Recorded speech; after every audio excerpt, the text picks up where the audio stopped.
Buenas tardes, mi nombre es Manuel Pardo y voy a presentar el acto en nombre del Foro contra la Guerra Imperialista y la OTAN. Aprovecharemos 3 minutos para dar tiempo a que algunos más se incorporen y mientras tanto hago 2 o 3 anuncios breves y concisos. Está repartiendo el compañero Eduardo lo que llamamos los cuadernos del foro, que vienen a ser el compendio de las intervenciones que ha habido en las sesiones previas. Para hacer un poco de historia, el Foro contra la Guerra Imperialista y la OTAN se fundó, o empezó su actividad a primeros del año 2015 con el pretexto de las maniobras, de las grandes maniobras que iba a hacer la OTAN, fundamentalmente en territorio del Estado español. Ese fue el motivo, el pretexto principal para crear este foro, que entendimos que era algo necesario en estos tiempos en que la guerra y la destrucción se extienden por muchas partes del planeta. En la primera temporada, que fue desde enero de 2015 hasta septiembre, hicimos en total 8 sesiones con varios motivos. Hablamos de escenarios de guerra, hablamos de economía y guerra, la guerra y las leyes, etc. Y hablamos obviamente de cuál era la estructura y el significado de la organización del Tratado del Atlántico Norte, la vinculación del Estado español a la OTAN a través de la historia heredada del franquismo y demás. En este intervalo, pues decidimos, el propio foro, decidimos constituirnos en una entidad promotora de lo que después se llamó el Tribunal Permanente de los Pueblos contra la Guerra Imperialista y la OTAN. Tribunal que celebró sus sesiones en noviembre del año pasado y de la que se emitieron una serie de resoluciones de condena de los principales actores que promueven y que son responsables de toda la destrucción que se está produciendo en distintas partes del planeta. El tribunal, el foro decidió, después de estas sesiones del tribunal, hacer una segunda temporada con 4 sesiones. Esta es la segunda de las sesiones. En la primera estuvimos viendo cuál era el sentido del imperialismo, la utilización torticera y sesgada que se está utilizando, con la que se utiliza este término, y cuál era el sentido detrás del imperialismo. Y la segunda sesión estará centrada en estrategias de la guerra imperialista, cómo la guerra imperialista se manifiesta de distintas formas según distintos escenarios. En concreto, vamos a hablar de América Latina, vamos a hablar de Europa Oriental y vamos a hablar de Palestina y Oriente Medio, Oriente Próximo. Antes de darle la palabra a los ponentes, quería recordaros un par de cosas. Mi compañero Eduardo está repartiendo, como ya he dicho, los folletos estos, que son simplemente los resúmenes de las 2 últimas sesiones del foro. Y quería deciros también que sepáis que existe el foro, dispone de un portal en internet, un sitio web que se denomina simplemente forocontralaguerra.org, al cual podéis acceder y en donde vais a encontrar no solamente los resúmenes y las intervenciones en estas sesiones del foro, sino además toda la información. Está allí alojado el portal del tribunal con toda la información relativa a las sesiones que se hicieron y del trabajo que se está haciendo y que vamos a continuar haciendo. Bueno, para empezar ya y no perder mucho tiempo, porque tenemos el tiempo muy limitado, en teoría a las 9 debemos desalojar el salón, de manera que he pedido a los ponentes que restrinjan su presentación a unos 25 minutos, de manera que después podamos disponer de 30 o 40 minutos para el debate. Y para hablar de esto, de las estrategias de la guerra imperialista y de los distintos modelos de expansión imperial, tengo en primer lugar a mi derecha a Alejandro Cuarán. Alejandro Cuarán es de nacionalidad, bueno, nació en Ecuador, aunque lleva 13 años ya viviendo en España, es militante de Alianza País y además es miembro de la Plataforma Global contra la Guerra, y nos va a hablar precisamente de la estrategia imperial en América Latina. Le cedo la palabra a él. Gracias.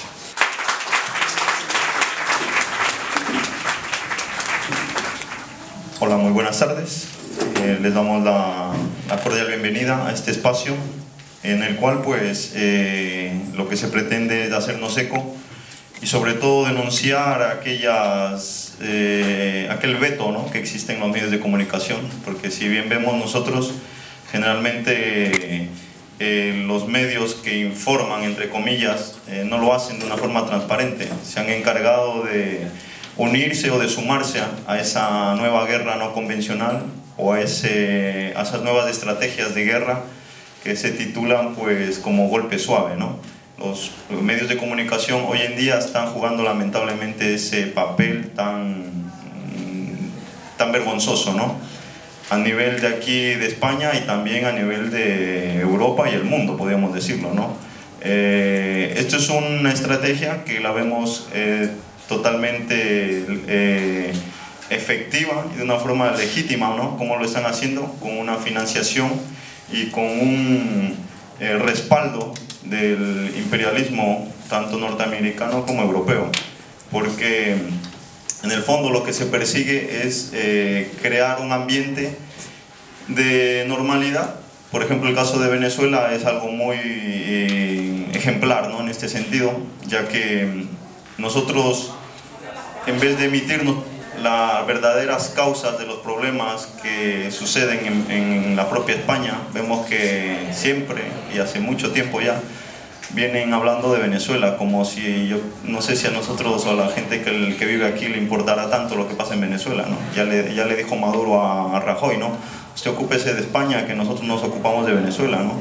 Consideramos que es una opinión extendida, ¿no?, que se debería de dar, porque de una u otra forma lo que se está haciendo desde España no es ni más ni menos que una injerencia, porque nosotros no vemos el mismo tratamiento que se da a Venezuela que se dé a otro país. Eso es un caso muy particular y ejemplar, pero si desempolvamos un poco los archivos nos daremos cuenta que pasa lo mismo con múltiples gobiernos del ALBA. Lo mismo sucede con Ecuador, lo mismo sucede con Bolivia, etc. Hoy nuevamente lo vemos replicado en Brasil más de lo mismo, ¿no? A partir de que Lula da Silva se anunciase como futuro candidato a las próximas elecciones, hemos visto un ataque continuado y tenaz, ¿no?, por parte de los medios. Entonces, como decíamos, esta estrategia que se viene dando no es ni más ni menos para que la gente se vaya acostumbrando y vea que realmente estos países son ingobernables, que no hay democracia, que es un caos, etc. Y cuando exista una posible intervención militar, pues nadie salga a la calle, nadie salga a reclamar, nadie proteste, nadie diga nada. Entonces el caldo de cultivo se viene dando hace mucho tiempo ya, como decíamos. A mí me ha tocado pues analizar el tema de Latinoamérica. Yo particularmente pues soy ecuatoriano. A nosotros nos tocó vivir una experiencia muy trágica, producto del alineamiento que han tenido nuestros gobiernos en Latinoamérica con las posiciones de la derecha y del imperialismo tanto norteamericano. Nosotros hemos visto por testimonio propio, ¿no?, cómo cuando estos gobiernos han llegado al poder, lo único que han hecho es entregar la soberanía, entregar los recursos a las multinacionales, e incluso llegarle a pedir permiso al propio presidente al embajador para tomar una decisión. ¿Cómo es posible que esto se dé en un país que se diga ser libre? para nada. Eso, por ejemplo, lo vimos hace poco, en la legislatura pasada, del gobierno, anterior al gobierno de Correa, que fue el gobierno de Lucio Gutiérrez. Él, para tomar una decisión, tenía que llamar a la embajadora para pedirle permiso. ¿Cómo es posible, o sea, que eso se dé? O sea, ¿dónde está la soberanía de los pueblos? Si seguimos haciendo ese mismo análisis, lo mismo ha pasado con los gobiernos anteriores, como decíamos, al socialismo del siglo XXI, o anteriores de estos gobiernos progresistas que han venido a valorar nuevamente a su pueblo, pero como decíamos, que anteriormente no lo hicieron. Ellos simple y llanamente se dedicaron a obedecer órdenes, ¿no? Entonces, este proceso de transformación o este proceso de cambio que se ha venido dando no ha gustado al imperio, porque lo único que han hecho nuestros gobiernos es reivindicar su derecho legítimo a tomar sus decisiones y a mirar por su pueblo. Cuando llegó Rafael Correa a Ecuador, una de las decisiones ejemplares que tomó a nivel mundial fue haber quitado la base de Manta, una base norteamericana supuestamente que estaba ahí bajo el respaldo de la DEA, con el propósito de controlar el tema de las drogas y etcétera, que no era más ni menos que una excusa para tener ahí una posición geoestratégica y una posición de control, que a la larga nosotros hemos visto que en vez de haber mermado el control de la droga, ha aumentado cuando las bases se instalan. Claro ejemplo de ello es, por ejemplo, la misma Colombia o el mismo Perú, ¿no? Que podríamos decir que ¿de qué ha servido el Plan Colombia, por ejemplo, en Colombia? No ha servido de nada. ¿Cuánto tiempo, cuántas fumigaciones han hecho a los campos y la droga sigue saliendo? Entonces, yo considero de que una persona en su sano juicio, ¿no? Si le entrega una obra, por ejemplo, para realizar en su casa, ¿no? A un albañil, ¿no? Y lleva ahí 10, 15, 20 años sin acabar la obra, pues normalmente uno lo despide, dice, es que es un inepto, ¿no?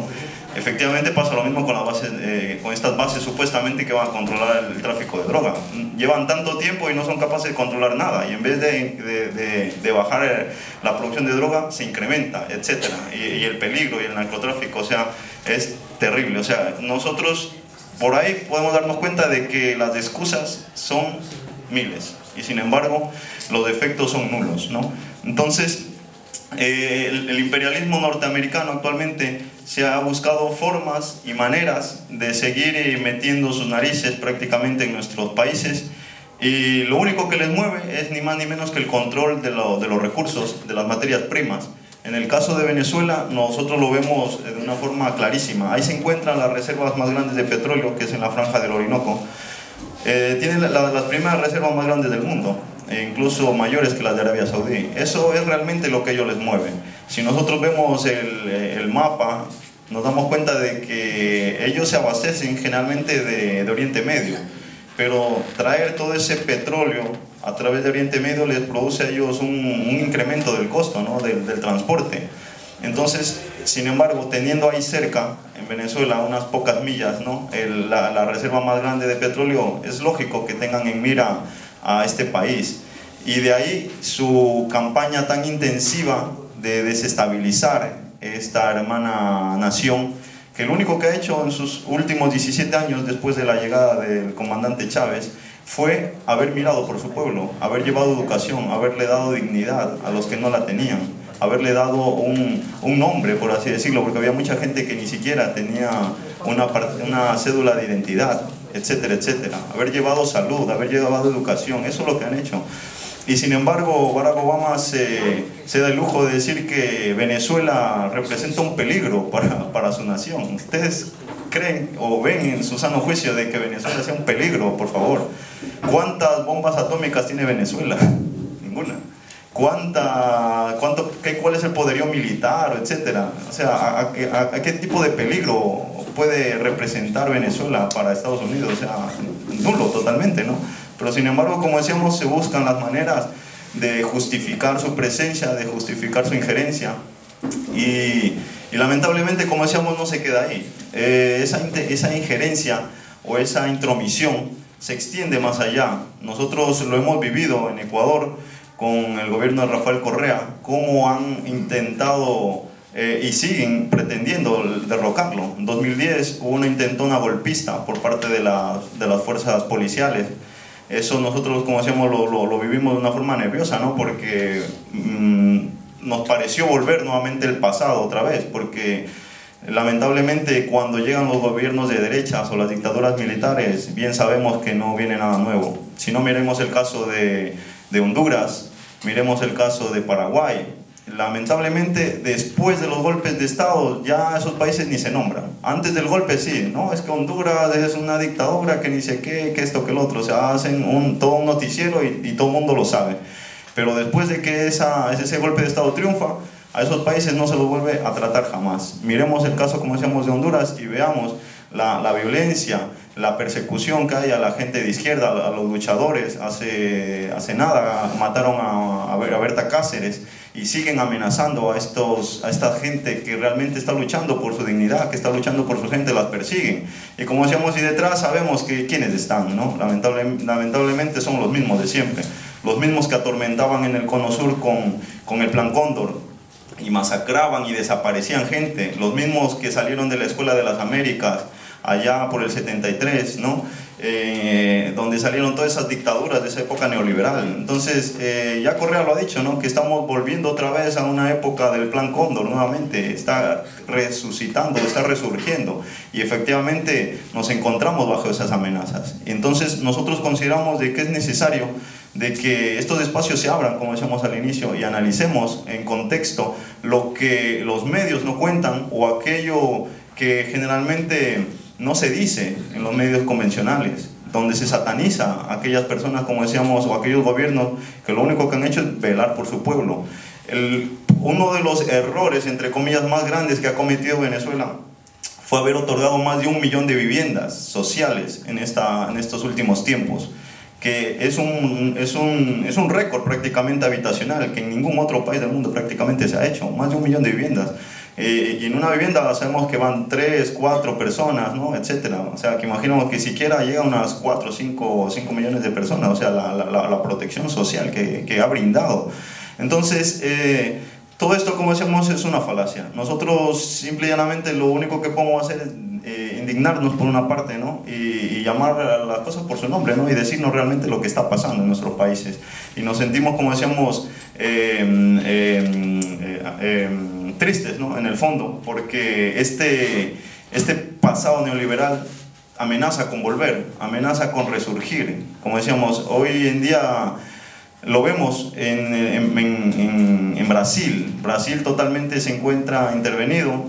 Sabemos que la propia gente de la oposición que están acusando de corrupción tanto a Dilma Rousseff como a Lula da Silva, son personas que tienen una viga inmensa en su propio ojo, son gente que están acusadas por corrupción, gente que no pueden salir de sus países, no pueden salir de Brasil, porque efectivamente tienen casos de corrupción a sus espaldas. O sea, ¿cómo es posible, no?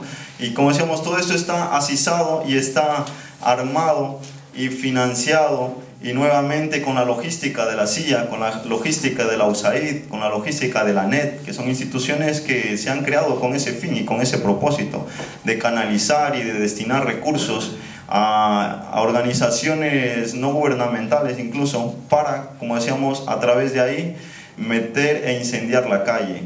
Esas estrategias de golpe suave las hemos visto de una forma clara y contundente en los países del este, cómo han cambiado gobiernos. Lo hemos visto también en las primaveras árabes, que ha seguido la misma hoja de ruta, ha seguido el mismo diseño. O sea que no es ni más ni menos, como decíamos, que el armar a la oposición y brindarle de argumentos, brindarle fuerza para que ellos sean los que se encarguen, como decíamos, de desestabilizar el país. Hoy en día ya esos golpes militares tal cual se venían dando ya no son, ahora han cambiado de rostro, y lamentablemente nos damos cuenta de cómo los propios ciudadanos, ignorantes muchos de ellos de su propia historia, obedecen y hacen caso a estas estrategias miserables, ¿no? Y colaboran para que estos procesos lamentablemente se den, sin mirar tan lejos. Como decíamos, vemos en el caso de Venezuela, ¿no? Cómo la MUD, cómo la oposición encuentra un eco. Por ejemplo, aquí en Madrid estuvo la semana pasada, hace 15 días, ¿no? Los opositores, ¿no? Lilian Tintori, estuvieron presentando un libro, etcétera, ¿no? y ahora pretenden, ¿no?, llevar una ley de amnistía con el propósito, como decíamos, simple y llanamente de confrontar. Porque si bien vemos todo lo que ellos quieren amnistiar o olvidar, no es ni más ni menos que delitos. Ahí viene, no sé si lo han visto, son más de 50 casos que quieren amnistiar. Asesinatos, violaciones, tráfico de drogas, etcétera, etcétera. O sea, es ilógico. O sea, si uno se pone a revisar eso, se da cuenta que realmente lo único que están haciendo es confrontar el país. Y cuando los medios de comunicación se hacen eco de ello, ni siquiera hablan de lo que contiene esa ley de amnistía, lo que se pretende, como decíamos, perdonar, ¿no?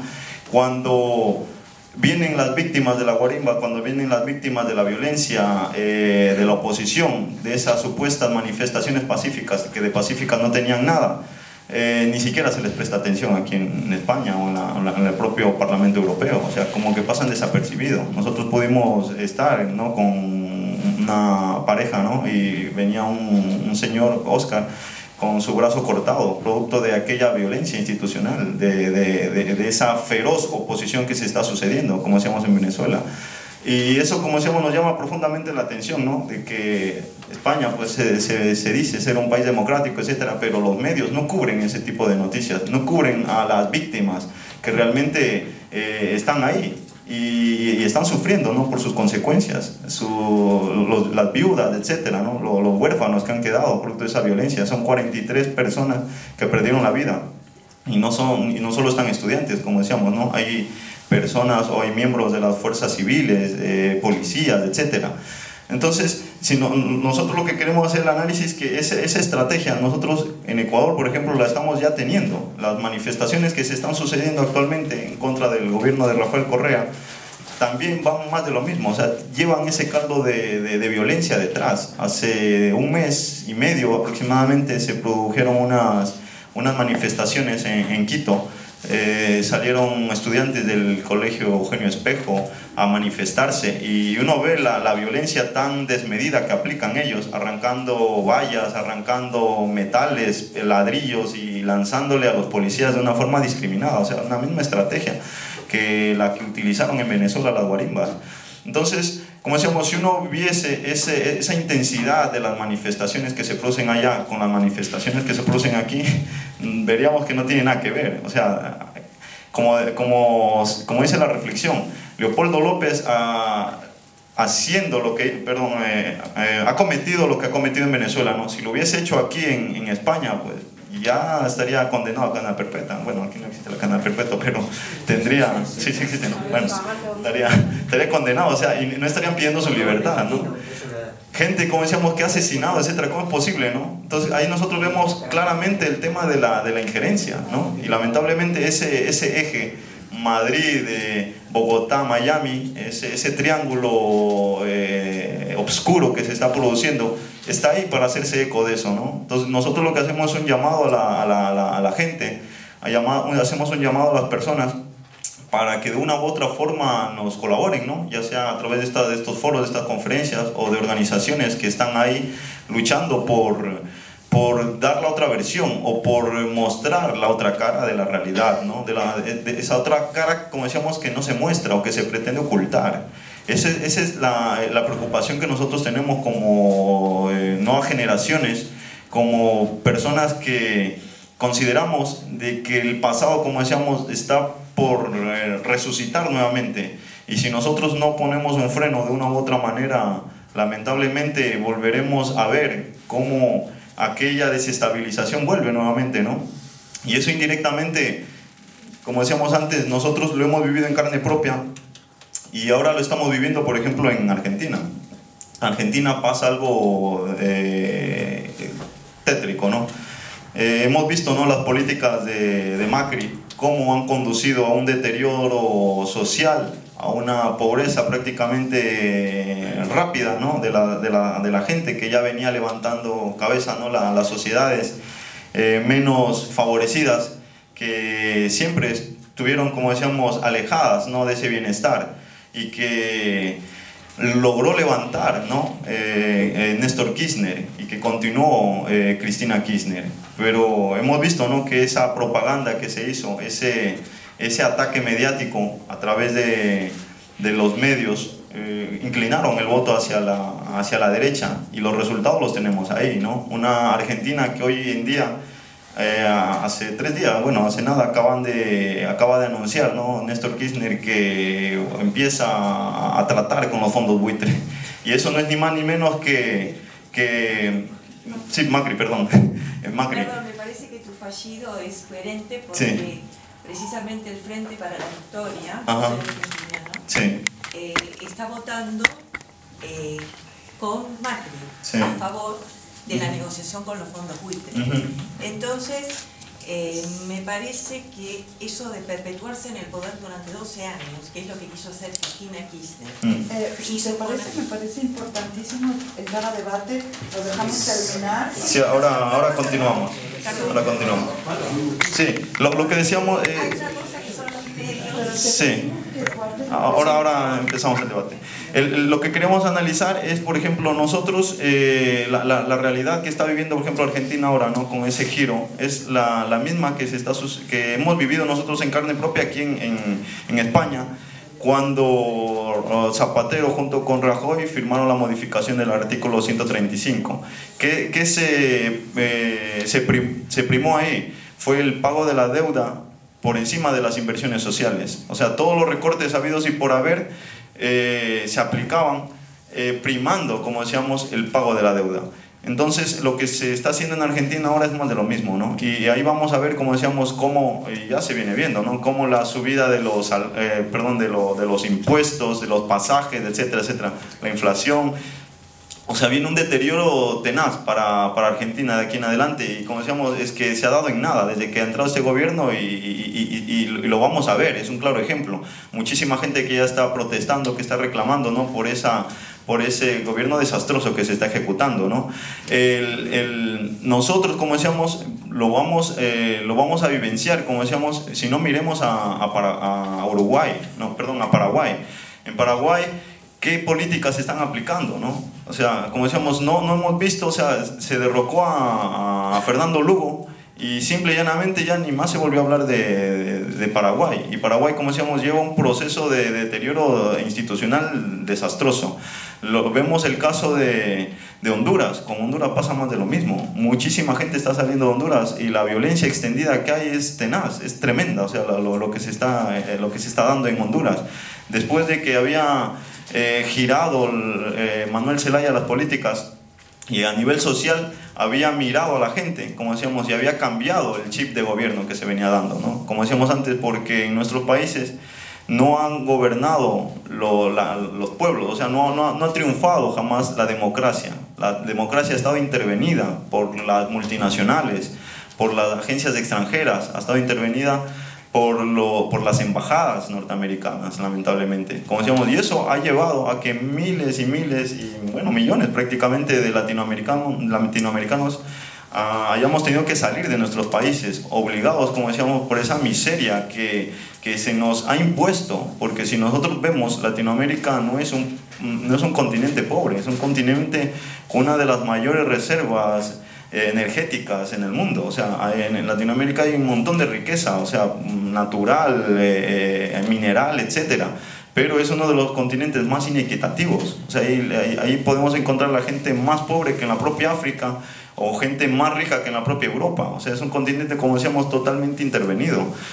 Y cuando por fin quiere respirar por sí solo, cuando por fin quiere despertar, ¿qué sucede? Vuelve nuevamente el fantasma neoliberal a posicionarse y a intentar, como decíamos, echar abajo ese proyecto de la CELAC, del ALBA, de la UNASUR, del Banco del Sur, ¿no? Que son instituciones que nacieron como ese ideal de integración regional, ¿no?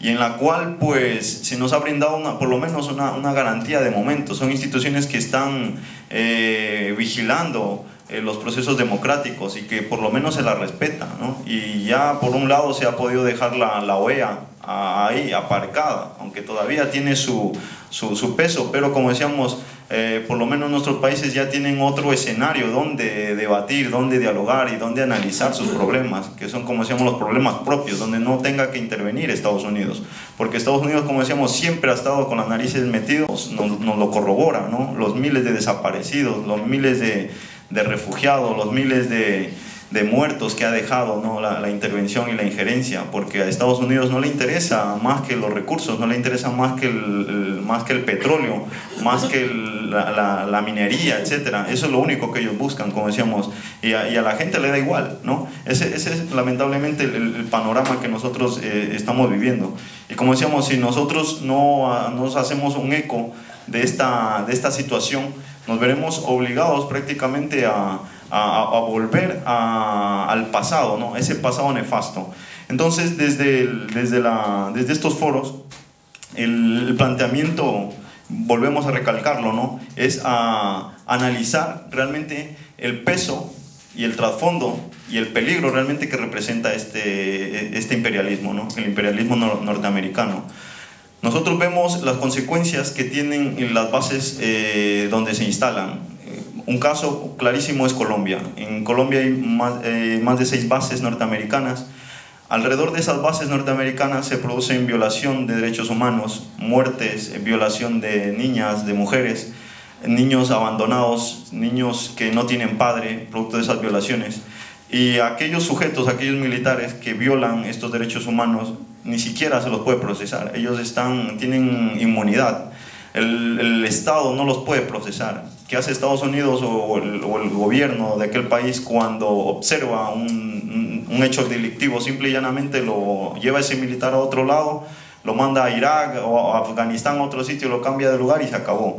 Y aquella persona queda ahí con sus derechos violados. Esto no es, como decíamos, no es un caso puntual, lo vemos regado por todo el mundo, como sea, donde hay una base militar, ahí hay violación de derechos humanos flagrante. Estas bases militares, como decíamos, el único propósito que buscan es simple y llanamente ser un puente, ser un lugar de ocupación. Esas bases militares lo que están haciendo es ni más ni menos que apoderarse, como decíamos, o sea, es una injerencia directa del país, ¿no? Entonces, desde la plataforma contra las guerras, nosotros nos pronunciamos en contra de estas bases, ¿no? Y ojalá algún día los estados puedan reflexionar y darse cuenta de que estas bases en el fondo no sirven para nada. O sea, supuestamente van a proteger la paz y a llevar la paz, y es todo lo contrario. Se acusa a Rusia como el gran peligro del mundo, cuando Rusia apenas tiene 2 bases militares en el exterior, ¿no? Estados Unidos tiene más de 1000 bases norteamericanas regadas por todo el mundo. En su propio país cuenta con más de 823 bases. En Latinoamérica hay 21 bases, en Europa 513, en Asia Central 36, Asia Pacífico 248, 5 en África. Y así podemos seguir detallando la cantidad de bases norteamericanas, como decíamos, que están en el mundo.